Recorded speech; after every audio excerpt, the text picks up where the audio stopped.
မျိုးတွေမင်္ဂလာပဲနော်ဒီမှာပေါ့ကျွန်တော်ဆိုလိုတာဒီမှာငါဒီဆိုင်လေးမထိုးလို့နော်95မှာ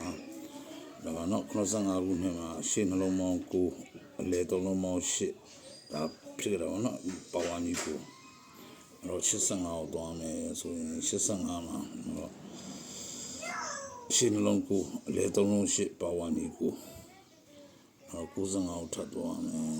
95မှာရှေ့နှလုံး9အလဲ3လုံး10ပါဝါနီကိုကျွန်တော်ထိုးလာဒီမှာလည်း2005မှာပေါ့နော်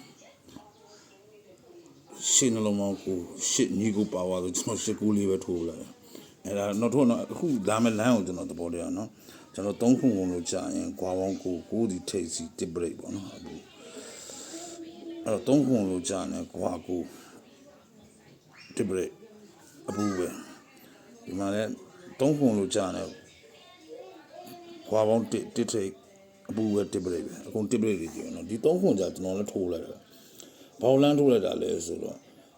ကွာပေါင်း8ထိပ်အပူပဲတစ်ဘရိတ်ဆိုတော့85လို့ထိုးပြတယ်ထွက်တာ8ကူလေးဘရိတ်မှန်နဲ့ထိပ်စီးမှန်နဲ့အကုန်မထိုးနိုင်ကျွန်တော်အများကြီးမထိုးဘူးเนาะနောက်တစ်ခုမှာဟိုကျွန်တော်အဲ့ဘက်ရိုက်တဲ့ပုံစံမျိုး2006မှာတော့ရိုက်ကြည့်မယ်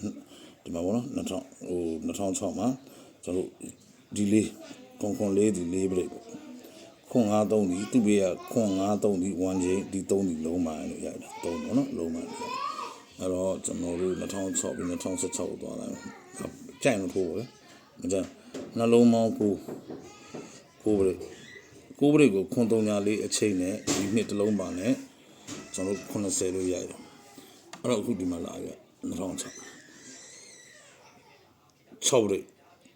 68ခွန်1ချင်း6ဘရိတ်နှစ်ပိုင်း268လို့ကျွန်တော်ထိုးမှာ268လို့ထိုးမဲ့ဥစ္စာကိုနောက်တစ်ခုကဒီမှာရှိရပါတော့ဒီကောင်လေး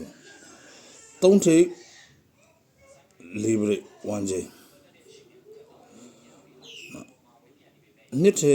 နှစ်တစ်လုံးမှန်ရောဆိုတော့ဒီမှာတော့ခွန်3ညာလေး1ချိန်9ပြည့်အဲ့တော့